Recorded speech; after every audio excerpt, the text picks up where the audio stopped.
Você que está em sua casa pode também nos acompanhar através do texto que estará sendo projetado. E você que não está de posse de uma Bíblia, também poderá nos acompanhar nessa leitura. Lucas capítulo 5, eu quero ler com você do versículo 1 até o versículo 11. Se você encontrou, diga amém. Diz assim a palavra do Senhor. Aconteceu que, ao apertá-lo a multidão para ouvir a palavra de Deus, estava ele, Jesus, junto ao lago de Genezaré. E viu ele 2 barcos junto à praia do lago. Mas os pescadores, havendo desembarcado, lavavam as redes. Entrando em um dos barcos, que era o de Simão, pediu-lhe que o afastasse um pouco da praia. E assentando-se, como era o costume dos rabinos, ele ensinava do barco às multidões. Quando acabou de falar, disse a Simão: faze-te ao largo e lançai as vossas redes para pescar. E respondeu-lhe Simão: mestre, havendo trabalhado toda a noite, nada apanhamos, mas sob a tua palavra lançarei as redes. Isto fazendo, apanharam grande quantidade de peixes, e rompiam-se-lhe as redes. Então, fizeram sinais aos companheiros do outro barco para que fossem ajudá-los. E foram e encheram ambos os barcos, a ponto de quase irem a pique. E vendo isto, Simão Pedro prostrou-se aos pés de Jesus, dizendo: Senhor, retira-te de mim, porque sou pecador. Pois à vista da pesca que fizeram, a admiração se apoderou dele e de todos os seus companheiros, bem como de Tiago e João, filhos de Zebedeu, que eram seus sócios.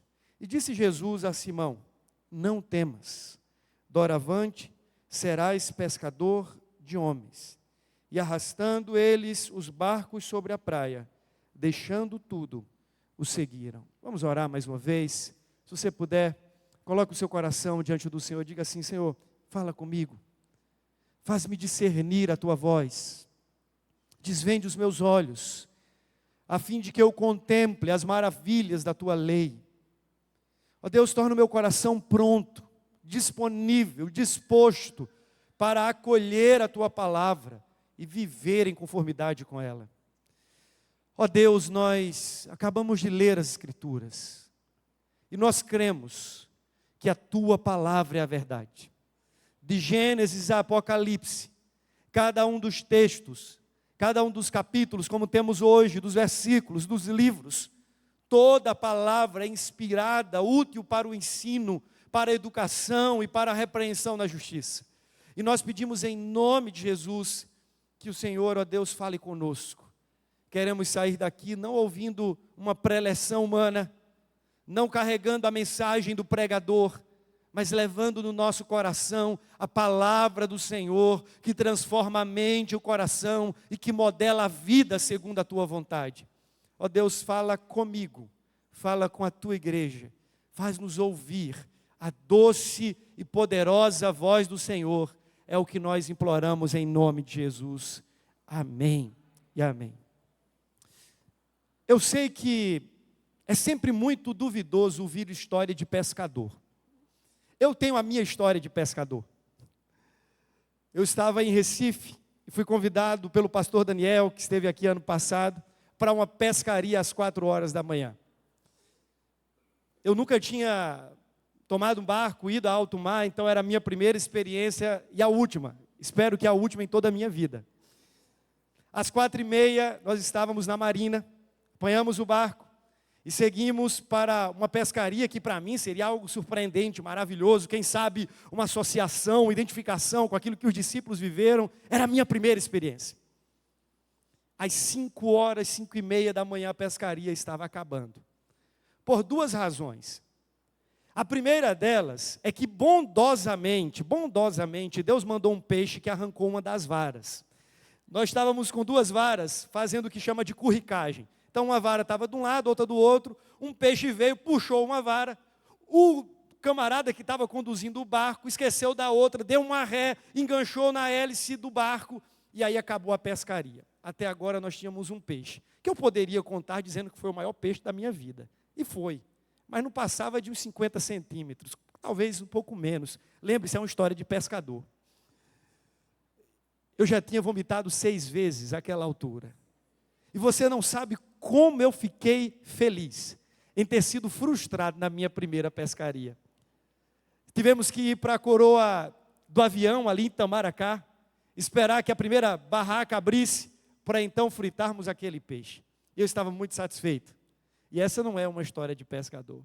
De fato, eu estava muito satisfeito, porque a minha pescaria havia terminado em uma grande frustração. Nós temos a história bíblica de um grupo de amigos, que eram sócios, segundo o texto, que eram acostumados a pescar. Diferente de mim, eles estavam acostumados com o mar da Galileia, ou o lago de Genezaré.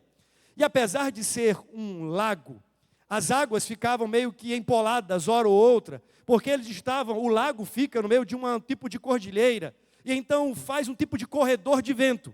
Os ventos passam, e ainda que não sendo mar aberto, as ondas são comuns no lago de Genezaré. Era mais um dia de pescaria, e naquele dia os pescadores haviam voltado frustrados. Certamente não foi por causa de enjoo em alto mar. A pescaria não deu certo. E quando a gente olha, obviamente, para as curvas da providência, a atuação do Todo-Poderoso, nós começamos a desconfiar que aquela frustração na pescaria tinha o dedo do pescador supremo. Eu gosto de pensar, ao ler esse texto, que não foi sem razão, não foi por acaso, não foi por falta de expertise, de sabedoria, que aqueles pescadores voltaram dizendo assim: nada deu certo hoje. Me parece que o Senhor Jesus antecipa o milagre com um cenário de frustração. Veja, o texto não diz categoricamente, claramente, que foi Jesus quem impediu aquela pescaria acontecer. Eu estou supondo, é uma dedução. Jesus está preparando um terreno para ensinar uma lição. Os pescadores voltaram, Jesus se aproxima, ele estava às margens, e você deve lembrar que esse é o início do ministério público de Jesus. Apesar de ser o período inicial da sua vida pública, ele já era alguém afamado. O nome de Jesus corria celeremente. A sua fama, os seus milagres, o seu ensino já havia caído na popularidade. Jesus era conhecido nas ruas, era também conhecido nas sinagogas, era conhecido pelos fariseus, era conhecido pelos saduceus, era conhecido por pescadores. Naquele momento, Jesus resolve chamar mais alguns para compor aquilo que mais à frente seria o colegiado apostólico. O texto é muito conhecido. Nós lemos agora, mas não foi a primeira vez, pelo menos você que assistiu The Chosen, certamente viu essa cena acontecendo. Uma grande pesca, um grande sinal, algo prodigioso aconteceu da parte de Jesus e todos ficaram abismados. Pensando nesse texto, nós estamos caminhando para o fim de uma minissérie chamada Siga-me. No primeiro domingo falamos sobre o chamado. Você deve recordar que nós ministramos aquela palavra que Jesus chama Levi, ou Mateus na coletoria. Depois foi pregado aqui pelo pastor Diego uma mensagem sobre a rendição, onde o Senhor Jesus conclama aqueles que desejam segui-lo a uma caminhada de abnegação e cruz. Aquele que quiser vir após mim, dia a dia, negue-se a si mesmo, tome a sua cruz e então siga-me. Agora chegamos no terceiro sermão dessa minissérie. E nós vamos falar um pouco sobre siga-me na missão. Mas é importante que nós façamos algumas considerações, até mesmo como um ambiente introdutório para compreendermos as implicações do texto no que tange à missão. A primeira observação, o primeiro considerando que eu gostaria de fazer com você nessa noite, tem a ver com a grandeza e a autoridade de Cristo Jesus. Pensa comigo o que é que está acontecendo. Aparece um homem na praia, convocando pescadores para uma pescaria superior. E ele faz isso revelando a sua própria grandeza. E como é que Jesus revela a sua grandeza no texto? De algumas maneiras. A primeira delas está no fato de Jesus dá uma ordem, sem ser ele não era pescador no sentido estrito da palavra, ele dá uma ordem apontando, indicando o lugar preciso, o lugar exato, onde havia algum tipo de cardume, e os pescadores foram ouvindo a sua palavra, e então fizeram uma grande pescaria, mostrando o conhecimento pleno de Jesus acerca de toda a sua criação. Jesus revela a sua grandeza, mostrando-se conhecedor de todas as coisas. Veja, somente Jesus é capaz de ver na profundidade dos mares, onde cardumes se organizam. Hoje já tem tecnologia. Eu lembro que nessa história de pescador que eu contei, no barco que nós estávamos, havia um tipo de sensor, que aí ele mensurava ali a proximidade de possíveis cardumes. À época não tinha. Você deve estar aqui, ser recordado, que nós estamos falando pelo menos de uma pescaria que aconteceu há 2000 anos. Não havia um sistema de reconhecimento de cardumes nas profundezas dos mares, mas Jesus conhecia. Isso mostra a grandeza e a autoridade de Jesus em conhecer aquilo que é encoberto aos olhos humanos. Do mesmo jeito que Jesus conhecia, sabia, perscrutava a profundeza daquele lago, daquele mar, revelando a sua grandeza de Deus, podemos dizer o mesmo hoje. Ele é aquele que revela a sua divindade, a sua grandeza, se mostrando conhecedor daquilo que está nas profundezas do nosso coração. Eu estou aqui falando para pessoas que eu conheço apenas a superfície. Eu estou olhando para faces, para rostos, uns bem maquiados, os dos homens principalmente bem judiados, mas eu só vejo expressões faciais, que podem inclusive ser falseadas. Eu posso aqui transferir de uma forma a sublimar um sentimento de dor. Eu posso transferir a minha dor na forma de um sorriso, para mostrar que está tudo bem. Mas Jesus é aquele que conhece a realidade daquilo que está nas profundezas, não apenas dos mares, mas principalmente dos corações. Ele conhece como você chegou aqui. Ele sabe o que se passa nas câmaras e recâmaras da sua alma. Ele sabe quais são as suas dores, os seus lamentos, as suas intrigas. Ele sabe o que lhe inquieta. Ele sabe o que pesa sobre o seu coração. Ele é Deus Todo-Poderoso. E Ele revela a sua divindade e a sua grandeza através do seu conhecimento pleno daquilo que é encoberto aos olhos humanos. Veja, os pescadores não sabiam onde os peixes estavam, mas Jesus sim, porque Ele é Deus e Ele conhece plenamente todas as coisas. Segundo, Jesus revela a sua divindade e a sua grandeza, não apenas conhecendo, mas dando ordem à criação, para que a criação lhe obedeça a palavra. A gente pode, irmãos, partir do princípio de que foi uma mera coincidência, que Jesus, ele tinha um conhecimento náutico, ele já havia talvez ali passeado por aquele lago, e de repente ele sabia onde os cardumes ficavam. Seria da nossa parte, no mínimo, subestimarmos em 200.000% o poder de Jesus. O que mais nos parece, à luz do texto, conhecendo quem o Senhor é que Jesus, eu não sei se peixe tem ouvido, mas que Jesus foi lá no ouvido do peixe e disse assim: você vai ficar naquele lugar, onde eu vou mandar que os meus servos lancem as redes. Veja o poder de Jesus. Há algo solene acontecendo. O Senhor da criação está falando com um simples peixe. E o peixe pequeno obedece a sua voz de comando, vai na direção que ele aponta, antes mesmo de Jesus dizer aos pescadores: lancem-se ao mar, lancem a rede. Eu creio piamente que Jesus providencialmente apontou a direção para os próprios peixes. Foi Ele quem conduziu aquele cardumes, as redes que foram lançadas, porque Ele é o Senhor de toda a criação. A partir da próxima semana nós vamos iniciar uma série à noite no livro de Jonas. Isso fica muito claro no livro de Jonas, como Deus se revela Senhor sobre tudo e sobre todos, dando ordem ao profeta, dando ordem aos marinheiros, dando ordem a um verme, dando ordem a uma planta, dando ordem a uma cidade e dando ordem a um grande peixe, e o peixe lhe obedece a voz. Ele é o Senhor da criação.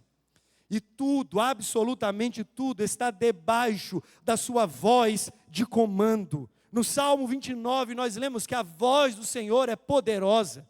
A voz do Senhor quebra os cedros do Líbano. A voz do Senhor preside aos dilúvios. A voz do Senhor governa sobre tudo, sobre as cabras, sobre os animais do campo. A voz do Senhor domina sobre as feras. A voz, a palavra do Senhor é palavra de Deus, poderosa. Ele revela a sua grandeza no texto, conhecendo com precisão aquilo que estava encoberto aos olhos humanos, e também ordenando com autoridade aquilo que para nós, meros humanos, é impossível de controlar. Ele conhece o que é encoberto e ele controla aquilo que para nós é incontrolável. Na mitologia grega, falava-se sobre deuses setoriais. E havia o deus do mar, havia Poseidon, a imagem de alguém que tinha dominação. E aí tem até um filme que foi lançado, que você tem o Aquaman, que é algo meio da cultura pop, daquilo que foi lá atrás apresentado como um deus grego. Mas na verdade, irmãos, quem domina sobre terra, céus e mar é Jesus Cristo. E Ele é Deus, e Ele é o Todo-Poderoso. Homens e peixes lhe obedecem a voz. A primeira coisa desse texto é essa. Jesus, conhecendo com precisão a realidade dos fatos, a profundidade daquele mar, o local exato onde os peixes se encontravam, e Jesus manifestando a sua voz de autoridade, dando um comando preciso, e os peixes obedecendo a sua voz. Uma outra coisa que eu gostaria de destacar nesse texto, tem a ver com o milagre por trás do milagre. Quando nós olhamos para Lucas capítulo 5, o que vem ao nosso coração é o pontual milagre de um grande cardume se lançando nas redes, a ponto de chamarem os barcos vizinhos, os colegas e cooperadores, para também colocarem aquela pesca, aqueles peixes no seu barco que estavam indo a pique, ou seja, estavam prestes a afundar. Aqui, na verdade, existem tantos outros milagres que acontecem, como um tipo de background desse milagre. O primeiro milagre desse texto, quando eu leio, é um milagre que aparece no versículo 1. Multidões ajuntando-se para ouvir a palavra de Deus. Veja comigo. Aconteceu que ao apertá-lo a multidão, essa multidão queria o quê? Veja o que o texto diz. Para ouvir a palavra de Deus. Se você volta a um capítulo, em Lucas capítulo 4, você vai ver que muitas multidões, muitas pessoas estavam o tempo inteiro buscando Jesus. E parte dessa multidão, e nós vemos em outros textos correlatos, como por exemplo em João capítulo 6, que as multidões procuravam Jesus porque haviam visto os sinais e as maravilhas que ele operava. Alguns seguiam a Jesus porque estavam com fome e queriam pães e peixes. Outros porque queriam o benefício da cura. Outros porque queriam tão somente presenciar o espetáculo do milagre. Mas aqui há um milagre acontecendo. Uma multidão está à procura de Jesus, está o apertando, ao ponto dele pedir a Pedro, afasta o barco, eu quero ir àquele barco para ensinar as multidões. A situação estava tão incômoda, porque a multidão queria ouvir a palavra de Deus. Isso é um milagre. Isso é um milagre. Esse ajuntamento dessa noite, o que acontece em centenas e milhares de igrejas ao redor desse país e do mundo todo, é um grande milagre. Porque somente Deus, pela sua graça e pela ação do Espírito Santo, é capaz de mover o coração de pessoas pecadoras a estarem diante da sua palavra, dizendo assim: fala, Senhor, fala mais, queremos aprender da tua palavra, queremos ouvir a tua voz. Esse é um milagre da graça e da providência de Deus. O desejo do coração caído não é de ouvir a palavra, é de represá-la. A Bíblia diz que nos últimos dias, a palavra de Deus seria como comichão nos ouvidos, como coceira. As pessoas amariam mais o seu próprio ventre do que a Deus. Mas aqui um milagre está acontecendo. Jesus está sendo procurado, porque as pessoas querem ouvir a palavra de Deus. Meus irmãos, eu estou cada vez mais convencido de que não existe nada mais atrativo numa igreja, do que a fiel pregação da palavra de Deus. Eu já contei aqui, talvez numa quarta-feira, não lembro se aos domingos, minha primeira experiência ministerial foi muito pedagógica, pelo menos para mim. Eu assumi um campo que tinha, à época, 9 pessoas. Das 9, 2 já passavam dos 90. E aí tinha os filhos dessas 2 irmãs que já estavam na casa dos 60, 70. E os mais jovens ali na casa de 50 e alguma coisa. Eu cheguei naquele trabalho, talvez ali, foi no ano que nós casamos, 23 para 24 anos. Foi aquele período que eu comecei a deixar a barba, porque ninguém achava que eu era seminarista. E aí eu tinha que ter uma cara assim de alguém com mais moral, comecei a deixar a barba nesse momento. Acontecia um fenômeno muito interessante. Eu passava a semana fora, trabalhava numa agência bancária, chegava ao final de semana, buscava a Nanda, nós passávamos a semana distantes um do outro, buscava a Nanda em Barra, na nossa cidade, depois íamos para Camusim de São Félix. E fizemos isso por 1 ano e meio, que foi até o período de finalizar o seminário e depois assumir a igreja em Bonito. Eu lembro que eu estava pregando esse texto e me veio à memória exatamente essa porção. Eu estava sentado e a cena é muito lúcida, pelo menos para mim. Eu estava sentado atrás de um púlpito que me escondia. Era o antigo púlpito da igreja onde depois eu me tornei pastor. Um púlpito gigante, de madeira, daquela que você que é membro de igreja há muito tempo sabe como é que funcionava. Nós tínhamos diaconia simplesmente porque tínhamos que carregar o púlpito e a mesa da ceia. Na verdade, eu penso que algumas igrejas de diaconia só era instalada para isso, porque o púlpito e a mesa eram tão pesados que dizia assim, tem que ter uma diaconia, porque o negócio era pesado demais. Se deixasse as irmãs da organização sozinhas, o negócio não funcionava. Então, eram daqueles púlpitos, eu atrás, pouquíssimas pessoas ajuntadas. Eu estava com o texto de Lucas 5 aberto diante de mim, ia pregar nesse texto naquele dia. E eu estava orando ao Senhor, dizendo, Deus, traz pessoas, enfim, Deus, move o coração das pessoas. Uma cidade tomada pela idolatria, o pessoal com o coração endurecido. E eu lembro que antes de começar o culto, o Senhor falou ao meu coração uma palavra dizendo assim, você tem o que você precisa. Naquela ocasião eu indaguei no meu coração ao Senhor, dizendo assim, Senhor, mas nós não temos nada. Nós estamos numa garagem, não temos uma sala sequer para colocar as crianças. Nós não temos ministério de música. Nós temos uma projeção meia boca. Nós não estamos aqui dentro de um layout, de uma estética visual que seja atrativa. Não temos nada, Senhor. Como é que nós temos o que precisamos? O culto seguiu e eu fui pregar então exatamente nesse texto. E quando eu estava pregando, o Senhor me fez compreender a verdade simples que aparece aqui. É o que na verdade continua sendo o grande vetor de mobilização e crescimento do reino de Deus em toda a história. Nós temos a palavra. E quando nós temos a palavra, nós temos tudo que nós precisamos. O Deus eterno escolheu se valer de um meio chamado a pregação do Evangelho, como forma ordinária, para que de forma extraordinária a sua missão e a sua igreja se estabeleça no mundo.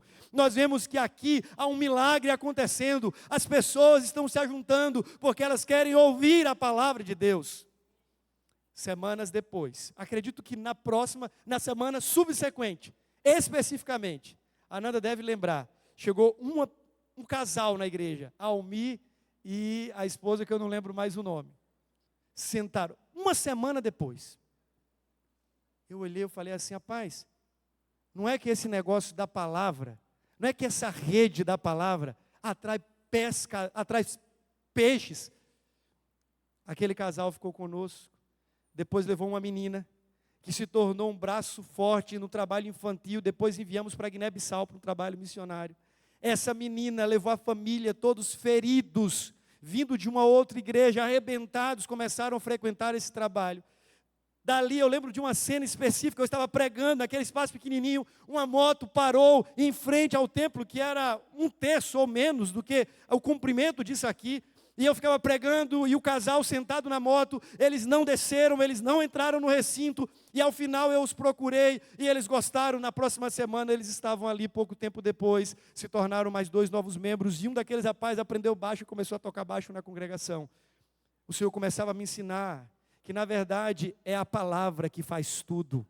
Não é o missionário, não é o pregador, não é o pastor, não é o conselho, é a palavra. Quando Lutero foi questionado acerca da reforma protestante, o que é que ele havia feito de mirabolante, algo extraordinário, qual foi a estratégia, a técnica, o método?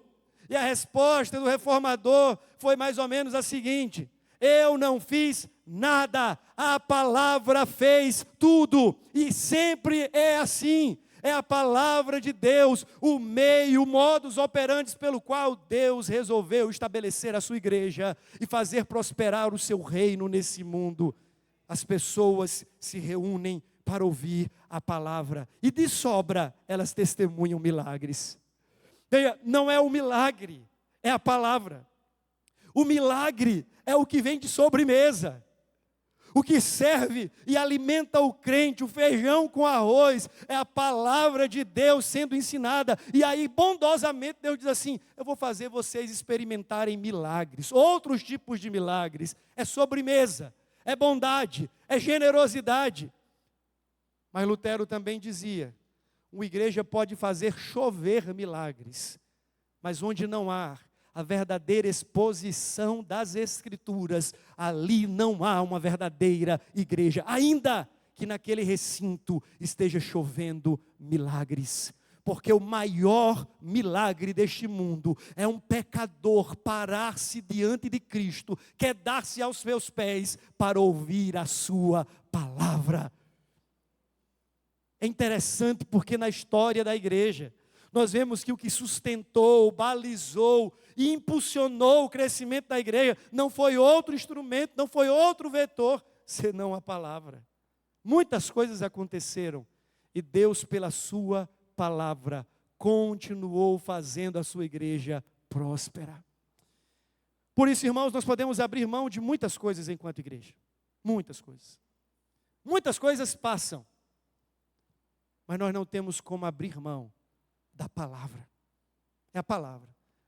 Se Jesus não voltar, daqui a 100 anos, só há uma chance dessa igreja estar com as portas abertas, sem ter sido vendida para as redes do relativismo, do ideologismo da nossa época. Só há uma maneira: esta igreja permanecer apegada à palavra. Só há um jeito. Pode durar uma década ou um século. Essa igreja só permanecerá de pé, com as portas abertas, se inegociavelmente continuar amando e proclamando a palavra da verdade. O milagre por trás do milagre está na palavra de Deus, que faz todas as coisas. Esse trabalho de Camusim continua lá. Depois foram outros obreiros, Diego passou por lá, depois um outro colega, depois um pastor está lá. E o que me alegra o coração é ver que muitas daquelas pessoas que não estavam no trabalho no primeiro momento, mas que foram chamadas pela palavra, a gente olha as fotos e elas permanecem lá. Não porque comeram pão ou peixe, mas porque foram alimentadas em suas almas pela palavra. Eu espero do fundo do meu coração que o que mantém você nessa igreja e mantenha você nessa igreja seja o apego pela palavra. Nós temos uma boa equipe de música que existe para cantar a palavra. Nós temos atividades e agendas que existem para fazer essa palavra proliferada, capilarizada de outras maneiras. Mas tudo que nós somos e fazemos é por causa da palavra e centrado na palavra. Espero do fundo do meu coração, em nome de Jesus, que quando alguém lhe perguntar por que você está na igreja 12, que a sua resposta seja, sem titubear, a seguinte: por causa da palavra. Não precisa mencionar o pastor, nem o pregador, nem os ministérios, nem a estrutura, só precisa você dizer isso assim: olha, eu encontrei um lugar que tem pão quentinho descendo do céu, onde a palavra de Deus é levada a sério. Só basta isso. porque esse é o meio que Deus escolheu para que pecadores venham a Cristo Jesus. É a palavra. Nós precisamos ser conhecidos e reconhecidos por esta marca fundamental. Somos uma igreja bíblica, centrada na palavra de Deus. Jesus, ele está manifestando o milagre. Há um detalhe aqui, que não é necessariamente um tópico do texto. Você já parou para pensar que existe um milagre acontecendo na própria pregação de Jesus? Imagina você agora, no meio de um mar, ou um lago, seja lá como fosse. O texto usa a expressão multidão, significando pelo menos ali um grupo incontável de pessoas. Jesus está na proa de um pequeno barco. Há uma distância mínima necessária para sair do aperto inconveniente das multidões. E ele começa sentado, sem ter equipamento de som, sem ter uma impostação de voz tão agoniada como a minha. Jesus simplesmente, como um bom rabi, está sentado e ensinando. A sua voz parece não competir com o barulho das águas. Quem sabe das garças, dos pássaros sobrevoando aquele barco, do agito incontrolável das multidões, dos cochichos e dos sussurros. Há uma voz poderosa que saía daquele barco, talvez tão singela, tão doce, tão sutil, mas ao mesmo tempo tão veemente, de modo que as pessoas o ouviam, cada um de uma forma tão nítida. Isso para mim é algo muito belo, o milagre da pregação de Jesus. A céu aberto, falando e pessoas ouvindo a boa palavra do Evangelho, com a nitidez e com a clareza que somente o milagre da providência é capaz de proporcionar. Para mim isso também é um milagre. Mas irmãos, há uma verdade aqui dentro desse milagre da pregação. É que Jesus, ele não tinha um ponto certo para concentrar o seu ministério como pregador. Ora, nós encontramos Jesus na casa da sogra de Pedro. Ora, ele está numa sinagoga. Ora, está numa praça, numa aldeia. Ora, Jesus está na beira do mar conversando com pescadores. Ora, ele está no templo discutindo com autoridades religiosas. O fato é que Jesus, em toda parte e em qualquer canto, pregava o evangelho do reino de Deus. Sabe, irmãos, nós precisamos entender a importância daquilo que Jesus fazia como algo didático para nós. O Senhor Jesus tem nos colocado como igreja em vários lugares dessa cidade. Alguns estão à beira da praia, outros estão rodeados de autoridades. Alguns estão nas cátedras, outros estão apenas sentados com os homens comuns, que nem sabem falar o bom português. Alguns estão nas ruas, outros nas vielas. Mas o fato é que nós estamos espalhados. A pergunta é se nós temos aproveitado esses locais e espaços onde estamos para fazer conhecida também a verdade e todo o desígnio de Deus.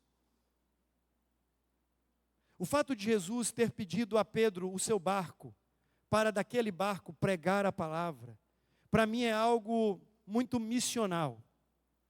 Me parece que Jesus está ensinando que nós devemos colocar à disposição dele tudo aquilo que está ao nosso alcance. O seu barco, o meu barco, a sua casa, a minha casa, a sua profissão, a minha profissão, as suas competências, as minhas competências, os nossos talentos, as nossas ferramentas de trabalho, colocar à disposição para que Cristo faça dessas ferramentas, desses lugares, dessas competências, uma tribuna de onde Ele possa fazer ouvida a sua voz. O Senhor poderia, irmãos, se Ele o quisesse, escrever nas nuvens as boas novas do Evangelho. Mas esse não foi o método que eternamente Ele escolheu. Deus escolheu fazer dos nossos barcos, das nossas vocações, das nossas profissões, o lugar, o espaço, de onde Ele revelaria a graça do seu poder. E não é porque nós podemos emprestar o nosso barco a Ele. É porque, na verdade, tudo pertence a Ele. A pergunta que você precisa responder nessa noite é se Jesus tem utilizado o barco que Ele confiou para você. Ou se esse barco é só lugar de negócio, só lugar para ganhar dinheiro, só para fazer lobby e relacionamento, ou se é uma plataforma do reino. O barco de Pedro naquele dia se tornou um púlpito, e a sua profissão um espaço de vocação. A gente precisa considerar isso. Uma cosmovisão cristã abrange toda a nossa vida. E lembre-se disso, o nosso barco é púlpito e a nossa profissão, espaço de vocação, onde nós servimos aos propósitos do reino de Deus. Não apenas lugar de lucro, de ganho, mas plataforma do reino. Imagina só, vamos fazer uma conta rápida. Quantos aqui são servidores públicos? Levante a mão, por gentileza. Só servidor público. Quantos aqui são CLT da iniciativa privada? Iniciativa privada. Quantos aqui são aposentados? Você tem mais tempo para evangelizar, meu irmão. Deus está chamando você. Quantos aqui são profissionais liberais? Profissional liberal. Autônomos e profissionais liberais em geral. Quantos aqui são estudantes, sejam colegiais ou universitários? Imagina só, se a partir de amanhã, você considerasse o seu trabalho, o seu espaço de estudo, sua academia, seu colégio, a universidade, sua empresa, as ruas por onde você trafega, se você considerasse tudo isso como um púlpito, e o seu lugar de atuação como uma plataforma do reino de Deus. Quantas pessoas nessa cidade não ouviriam sobre Jesus, no espaço temporal bem mais curto do que certamente ouvirão, dado a nossa inércia. Porque para a gente, barco é lugar de ganhar dinheiro. E tudo aquilo que não é igreja, que não é templo, tudo aquilo que não tem cruz, é só um lugar para eu ganhar dinheiro. Ou então para eu me entreter. Mas para Jesus, barco é púlpito. E profissão é plataforma do reino. Espaço de vocação. E esse texto nos apresenta essa verdade preciosíssima. O Senhor Jesus deseja usar os barcos que Ele coloca à nossa disposição, como uma plataforma do reino de Deus, onde Ele se faz ouvido, onde a graça do Evangelho ecoa, onde pessoas são alcançadas pela palavra da verdade. O texto segue. E nós vemos que Jesus, quando chama Pedro para lançar as redes ao mar, ele recebe uma resposta que alguns chamam de relutância educada.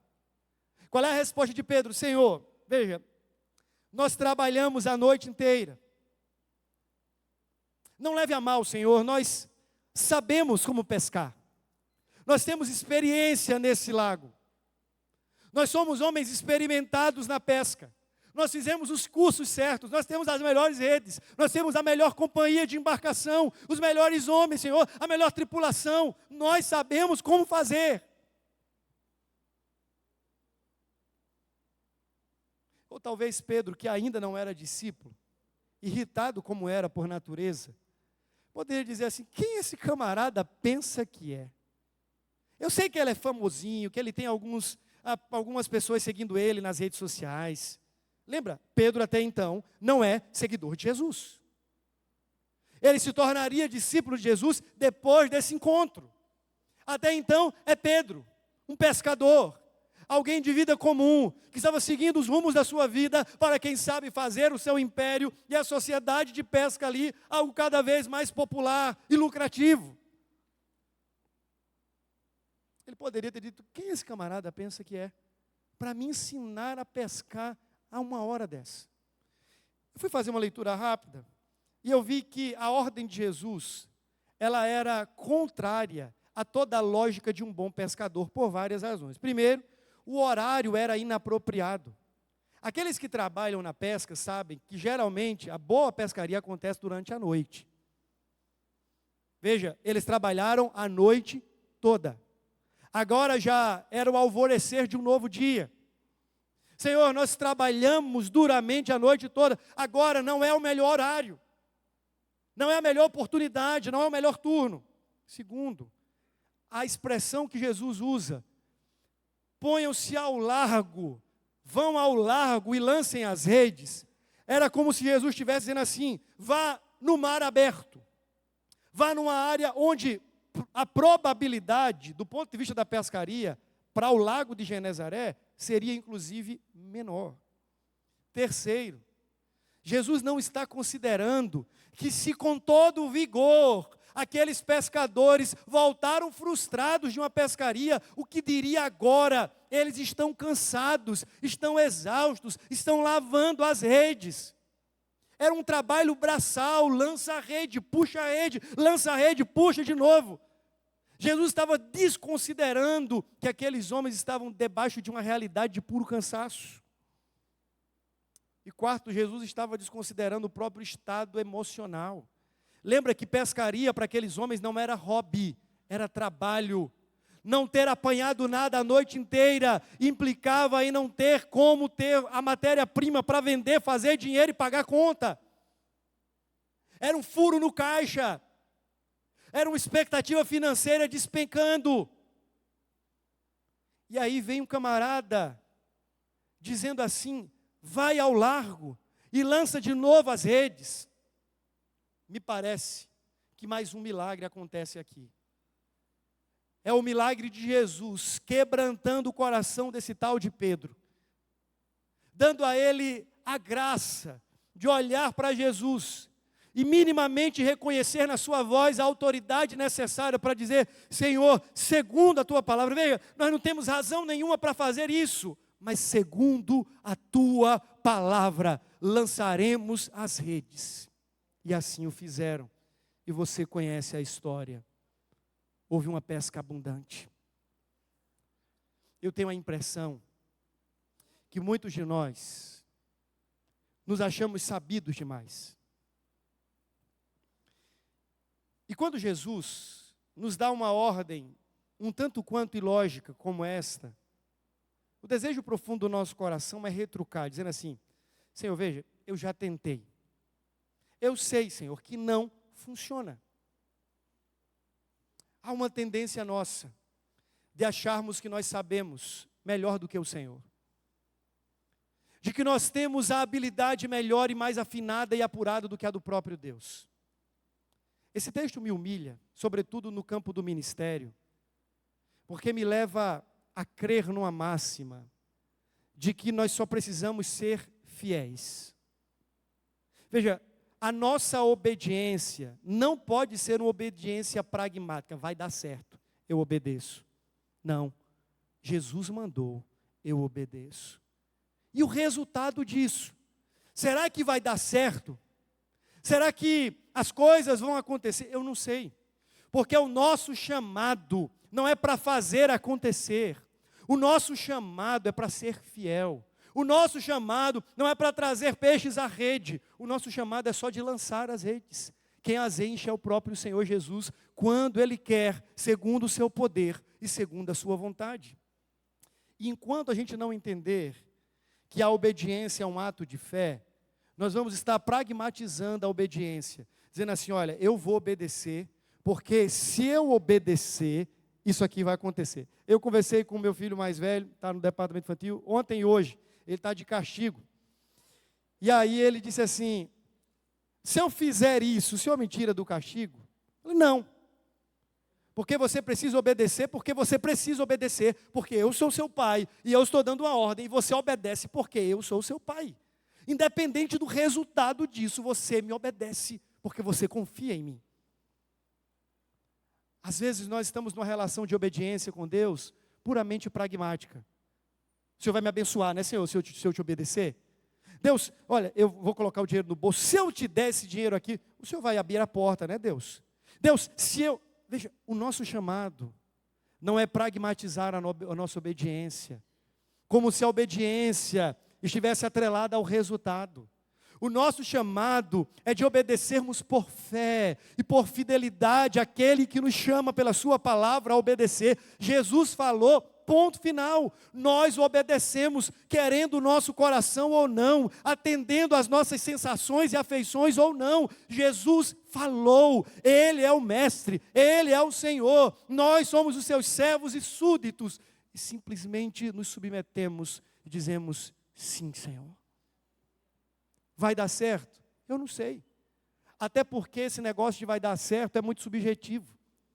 Porque do ponto de vista de Deus, muitas das coisas que dão erradas para nós deram certas dentro da perspectiva da providência.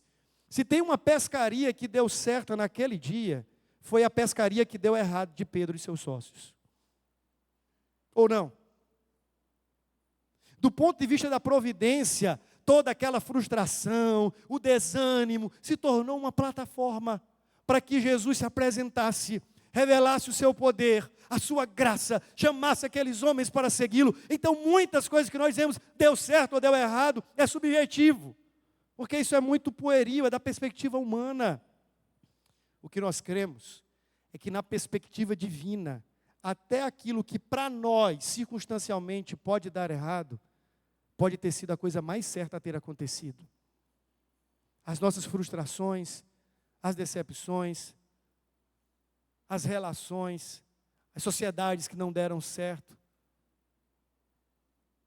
Quando nós olhamos para trás, vemos não apenas a frustração de um projeto, vemos a mão de Deus ensinando-nos, através desses supostos projetos frustrados, revelando a sua bondade e graça, nos fazendo conhecer e saber mais dele. O seu chamado e o meu chamado, mesmo que não estejamos entendendo absolutamente nada, é de obedecermos. Talvez o Senhor Jesus esteja dando uma ordem para o seu coração, que não faça sentido nenhum para a sua lógica, para a sua razão, para o seu bom siso. Mas se você tem convicção pela palavra, que é Jesus quem está falando com você, obedeça. Abraão, quando ouviu a voz de Deus, sai da tua terra, da tua parentela e vai para uma terra que eu te mostrarei. Você vê que aquele homem se levanta incontestavelmente e vai. Ele não pergunta, Senhor, onde é? Como é que vai ser? O que é que eu vou ganhar? Nada disso. Ele simplesmente levanta e vai, porque obediência é exercício de fé. Jesus deu uma ordem que era contraditória à expectativa e à lógica de qualquer pescador, mas foi a ordem mais acertada. Sabe, irmãos, o melhor caminho e a melhor direção é aquela apontada por Jesus. Os estranhos caminhos da providência de Deus, se apontados pelo Senhor, continuam sendo os melhores, mesmo que você e eu não entendamos. O texto segue. Algo extraordinário aconteceu. Os pescadores agora estavam atônitos. E à medida que Jesus revelava a sua grandeza e que o milagre da pregação estava acontecendo, é como se fosse uma grande ilustração. Aquela pescaria era uma ilustração. Você lembra que lá no Antigo Testamento, alguns profetas, eles profetizaram e ilustraram a profecia? Lembra de Jeremias lá na casa do oleiro? Ele desce à casa do oleiro e vê aquela cena, e então Deus usa aquela cena como ilustração da mensagem. Me parece que esse milagre da pesca maravilhosa é uma ilustração da mensagem. A mensagem é simples. Nós somos chamados por Jesus para lançarmos as redes. E quando o fazemos, confiando na sua graça, na sua presença e no seu poder, nós devemos nos preparar para contar também com os seus milagres. Os peixes então começaram a saltar nas redes. E agora os discípulos são obrigados a dividirem a pesca com outros. Pensa comigo no negócio. Sua empresa está prosperando. Está chegando ali um cardume fresquinho para você colocar no mercado da cidade e ter o lucro que você não teve o ano inteiro. Vamos ser bem sinceros. Senhor, como eu continuo, pode arrochar peixe aqui, Senhor. Eu quero que o barco afunde, mas não divide esse lucro com ninguém. Mas com ninguém. Ainda bem que os sócios estavam por perto. Imagina se não fosse o sócio. Senhor, está enchendo aqui. Mas agora está cheio demais. E eu tenho que dividir com o vizinho, com o colega. E o lucro não vai ser só meu. E o ganho não vai ser só meu. Parece que aqui há uma política do reino de Deus, que a gente não entendeu ainda. A política do reino de Deus é que, na perspectiva do reino, existe uma força cooperativa e colaborativa que nós insistimos em quebrar. Vamos ser bem sinceros. Entre ver a nossa igreja local crescendo e ver outra igreja local saudável, estou falando de igreja saudável, falando de igreja de beira de pista que abre porque brigou com o pastor, não, estou falando de igreja saudável. Igreja saudável. Entre ver a nossa igreja crescendo e o reino crescendo, porque Deus está mandando para a igreja do lado, me parece que a gente diz assim, é melhor a gente ficar aqui, Senhor, não tem mais lugar, mas a gente sai botando, a gente afunda o barco, mas manda para cá, Senhor. O espírito cooperativo da política do reino de Deus parece ter desaparecido do nosso coração. Na reunião que tivemos com a liderança, eu falei algo que repito aqui de púlpito. Estou na expectativa daquele dia em que nós, bons presbiterianos, com a sarça verde, e quem é das antigas com a cor azul, porque presbiterianismo nem sempre foi verde, era azul. Então, o presbiteriano tem sangue azul, não verde. Naquele dia que a gente vai olhar para uma cidade em que tem um esforço de uma igreja batista, fiel, séria no Senhor. E a gente vai dizer assim, irmãos, temos um projeto. E o projeto é colocar nossos recursos e os nossos esforços para ajudar uma igreja batista a plantar uma igreja no sertão de Sergipe. E aí? Não tem a nossa bandeira, não tem o nosso CNPJ, a gente não vai sair na foto, não vai dar like, não vai dar para postar nas redes sociais porque não tem o nosso nome. E se o presbitério souber? Me parece, irmãos, que o reino de Deus tem uma filosofia que ainda não foi entendida. Filosofia da cooperação. O Senhor não nos chama para enchermos meramente os nossos barcos, mas para compartilharmos da pesca, para que outros barcos também sejam cheios. Um movimento de unidade precisa ser intencionalmente promovido, inclusive nessa cidade. A começar por nós, presbiterianos, bonitinhos, que quase não nos unimos. Fazemos um negócio para juntar a outra igreja irmã, é uma luta, porque virou concorrente, virou franquia do lado. Isso não é a política do reino. A política do reino é, rapaz, nós não estamos dando conta. Está chegando o peixe, nosso barquinho não dá conta, e nós queríamos compartilhar com você essa expressão de expansão do reino de Deus. Tem como você nos ajudar? Vamos plantar uma igreja juntos? Quem estava aqui ontem ouviu isso? Vamos juntar as nossas 2 igrejas, 3 igrejas? Vamos plantar uma igreja juntos? De quem vai ser essa igreja? Do reino e do rei, porque não é nossa, é de Cristo. Mas não dá, porque assim é o nosso dinheiro. É o nosso. E se o membro da nossa igreja quiser ir para lá? Ei, pastor, aí não dá, ameaça. Aí a gente cresce, sabe como? Por adesão. E a gente acha que a gente está crescendo. Chega 200 pessoas novas, 189 vêm de igrejas que já eram, ou de pessoas que já eram crentes de outras igrejas. A igreja presbiteriana cresceu, e a pergunta é, e o reino? Cresceu em quê?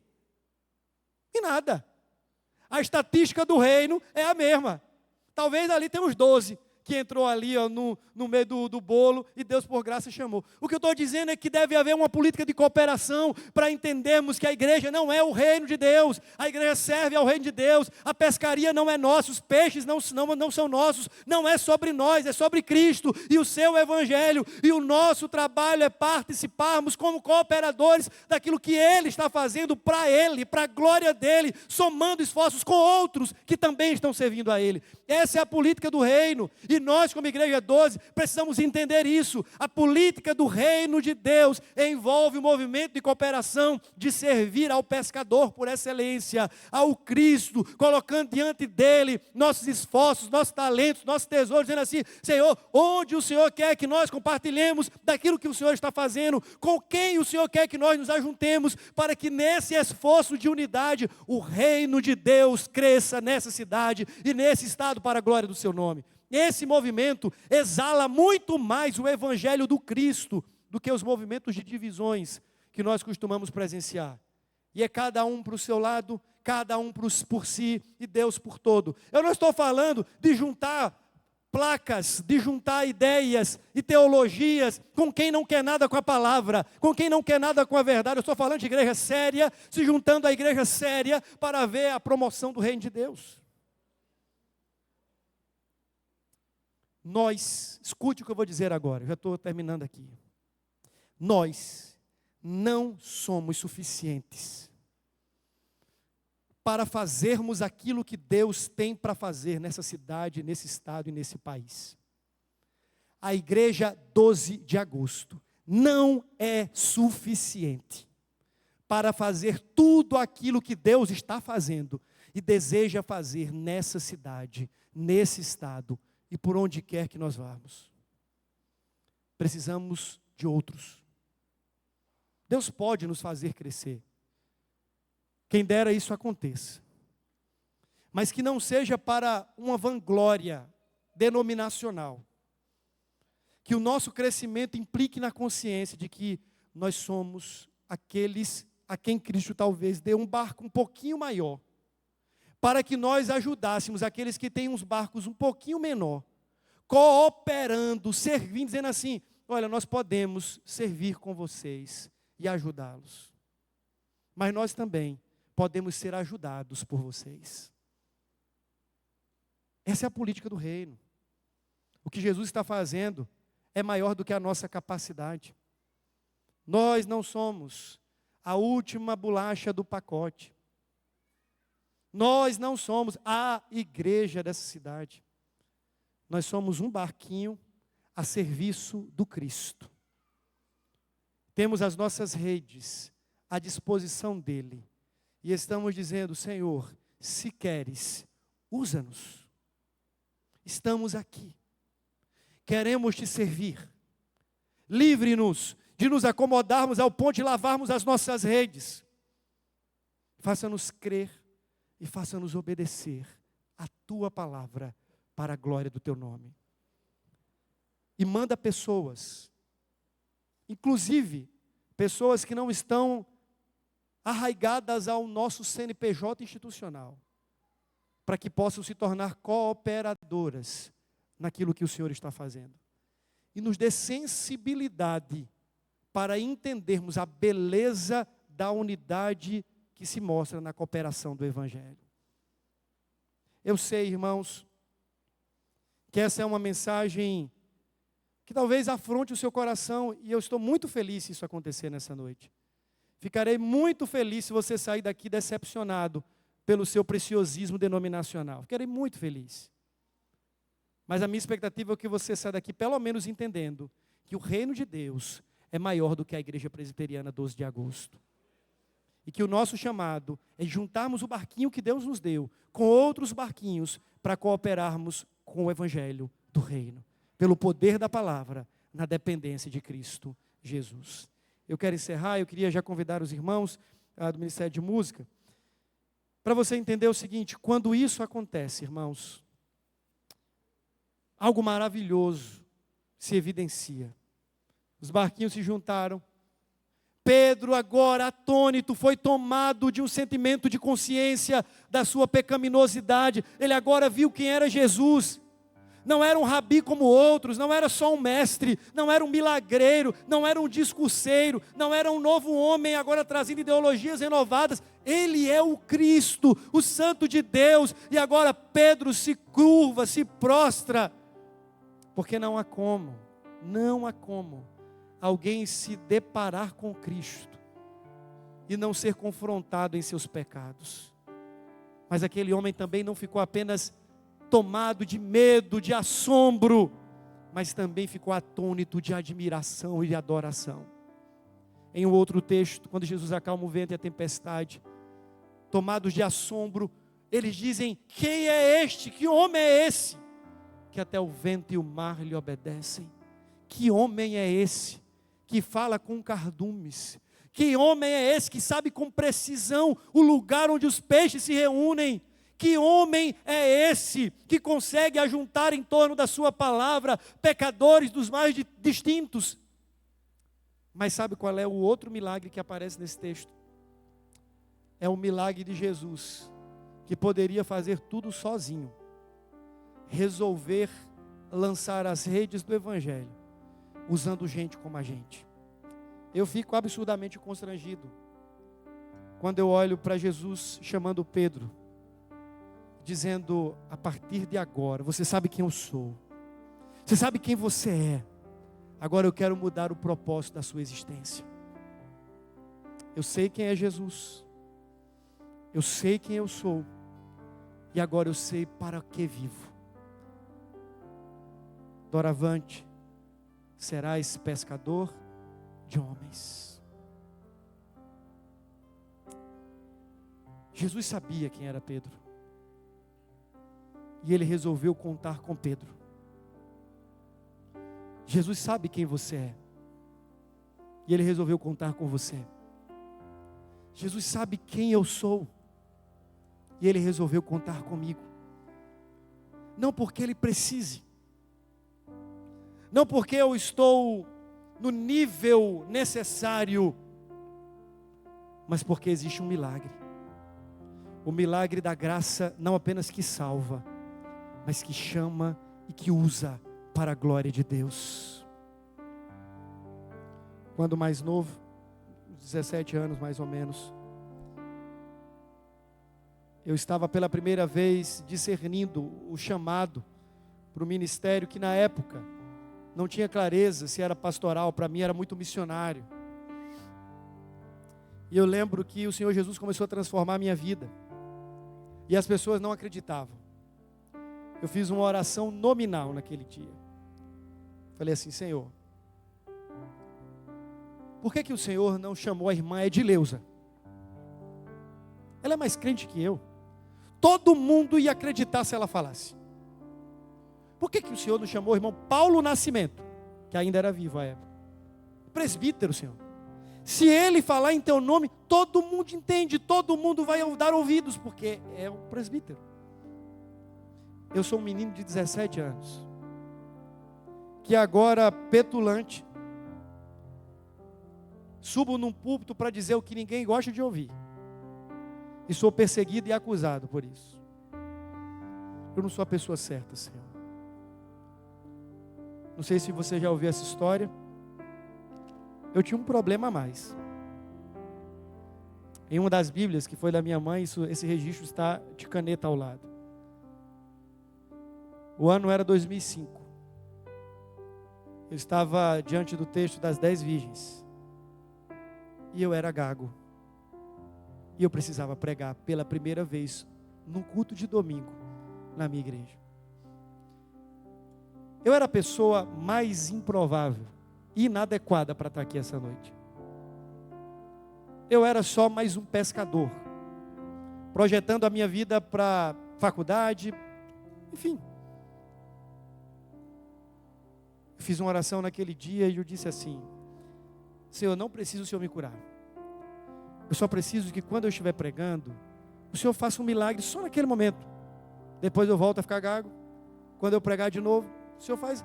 Diante de Deus eu pedi isso, 17 anos. Senhor, toca na minha língua. Quando eu estiver pregando, eu falo normal. Depois volto a ficar gago. Está tudo certo, Senhor. Tudo certo. Naquele dia eu subi para pregar. e nunca mais. Claro, síndrome do pensamento acelerado me faz gaguejar naturalmente. Mas naquele dia, o Senhor me curou. E Ele me chamou para ser pescador de homem. Esse chamado, irmãos, implicava no redirecionamento do propósito da vida. Pensa comigo agora. Foi a melhor pescaria de toda a vida. Imagina que você, no seu ambiente de trabalho, recebesse amanhã o título, a promoção, o salário, o melhor, o menos esperado. Diz assim, olha, a partir de amanhã é o melhor salário, o melhor contrato na sua empresa.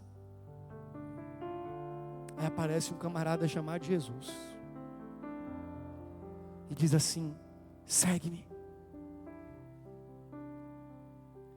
Quando Pedro e os outros dois ouviram isso, existe um negócio que me envergonha.